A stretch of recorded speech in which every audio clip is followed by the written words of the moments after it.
Le Grand Matin Sud Radio, 7h-9h, Jean-Jacques Bourdin. Avec nous, l'eurodéputé français, franco-italien, Sandro Gozzi, bonjour.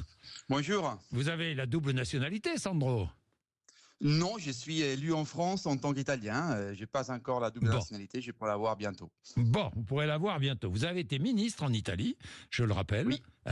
Sandro Gozzi, aujourd'hui vous êtes eurodéputé français, Renew, c'est-à-dire la liste macroniste. Bien, Sandro Gozzi, hier à Bruxelles, les dirigeants de l'UE ont débattu de la proposition de ce qu'on appelle les hubs de retour, des transferts de migrants dans des centres d'accueil de pays tiers. Alors on va faire la distinction entre l'accord passé entre l'Italie et l'Albanie et les propositions françaises, enfin les idées françaises que Bruno Retailleau veut développer.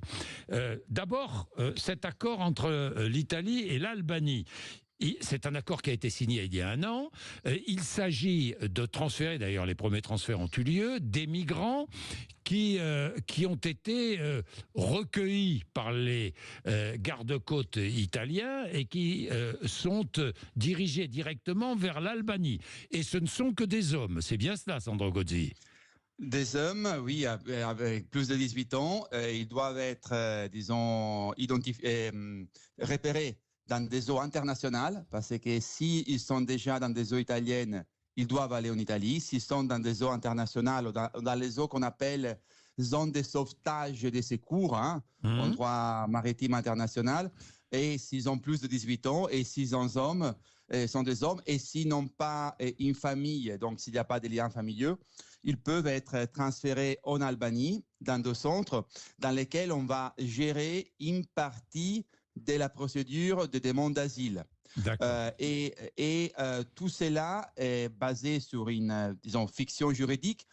On est en Albanie, mais c'est comme si on était en territoire italien, à savoir, ce sont les juges italiens, c'est le tribunal de Rome qui doit gérer les demandes de ces personnes. Ils sont déjà arrivés pour la première fois avant-hier à 16, et 4 sur 16 ont déjà été renvoyés en Italie parce qu'ils n'auraient pas dû être dans les centres albanais. Bon, ces centres albanais qui sont des centres préfabriqués, évidemment l'Italie a payé l'Albanie pour cela, c'est un accord passé, je crois, 160 millions d'euros. Bien, et puis il y a la solution française. Alors c'est pas tout à fait pareil, puisque le ministre de l'Intérieur, Bruno Retailleau, négocie des accords, mais la France négocie des accords avec plusieurs pays depuis un moment. C'est pas Bruno Retailleau qui a inventé cela, Gérald Darmanin l'avait déjà engagé, négocie des accords avec des pays. Je prends quelques exemples, l'Irak, le Kazakhstan, l'Égypte.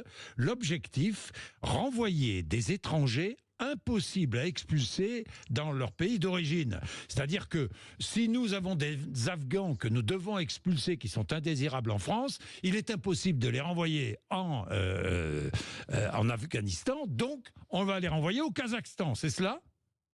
Oui, c'est cela, si vous voulez. Alors, il y a quelques mois, en Europe, on a adopté une nouvelle politique qu'on appelle Pacte Asile-Immigration, qui doit maintenant être mise en œuvre et qui doit accélérer la procédure d'asile aux frontières. Elle doit aussi soutenir plus les pays plus exposés, disons, qui ont une frontière extérieure, et qui introduit des mécanismes de solidarité qui, par exemple, pourraient aider aujourd'hui nos amis polonais qui sont sur la menace, disons, d'utilisation des flux migratoires de façon hybride, comme disons, pour les déstabiliser. Je fais des exemples. Alors ça, quelle est la faiblesse encore du système européen et aussi des systèmes nationaux? C'est que sur les retours, en moyenne en Europe, il y a seulement 30% des retours. Donc sur 100 personnes qui devraient rentrer dans leur pays d'origine, en moyenne, après il y a des pays qui font mieux, des pays qui font moins bien, il y a les 30%. Et c'est là-dessus qu'en effet, nous devons travailler. Nous devons travailler pour trouver des nouveaux moyens d'encourager les pays d'origine à accepter ceux qui n'ont pas le droit de rester en Italie. De reprendre leurs citoyens, en quelque sorte. De reprendre leurs citoyens qui n'ont pas le droit de... Par quels moyens l'Europe peut-elle faire pression sur ces pays pour qu'ils reprennent leurs citoyens? Alors, la première chose qu'on a décidé hier, et que je crois que ça va dans la bonne direction, c'est d'échanger les instruments que nous avons. Nous avons des règles sur les retours. C'est une directive retour qui date de 2008. Il faut tout d'abord rendre les procédures de retour plus efficaces. Comment les convaincre? Il faut les convaincre avec des partenariats qui n'incluent pas seulement la migration, qui incluent aussi la coopération économique. Il faut utiliser les visas. Il faut convaincre, à travers une bonne utilisation des visas, les pays d'origine à travailler avec nous contre les flux irréguliers en échange d'une cogestion légale pour les flux économiques à travers une politique des visas. Si vous coopérez avec nous en vous donnant plus de visas... Oui, Sandro Gozzi, c'est un donnant-donnant, en quelque sorte.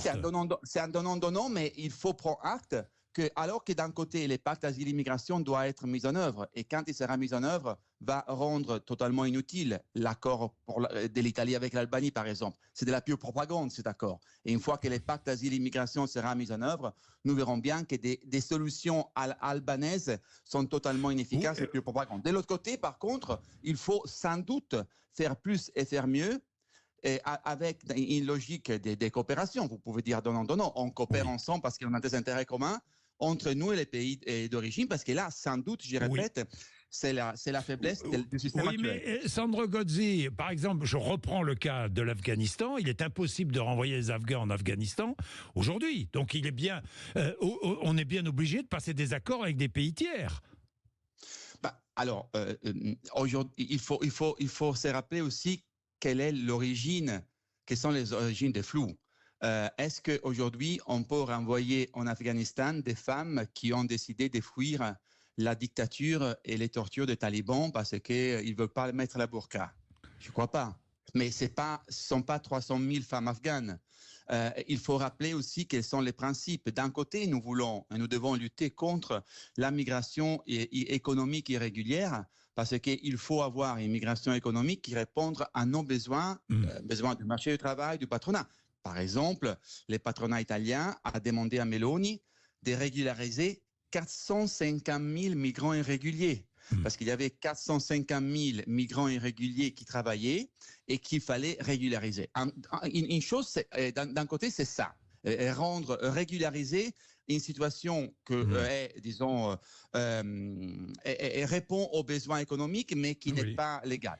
De l'autre côté, rappeler les principes du droit d'asile et des réfugiés politiques. Il y a encore dans le monde, avec toutes les guerres qu'il y a plus de 60 conflits dans le monde, il y a encore les besoins d'accueillir des femmes afghanes qui ne veulent pas vivre mais il n'y a pas que des femmes afghanes. Il n'y a pas que des femmes, bien sûr. Mais on ne peut pas renvoyer dans un pays qui n'est pas sûr des gens qui peuvent risquer la vie. Et ça, je crois que là-dessus, il faut être intraitable. Il faut être beaucoup plus efficace dans la gestion des migrations économiques irrégulières, mais il faut être intraitable sur les principes. Merci Sandro Gozzi d'avoir été avec nous ce matin.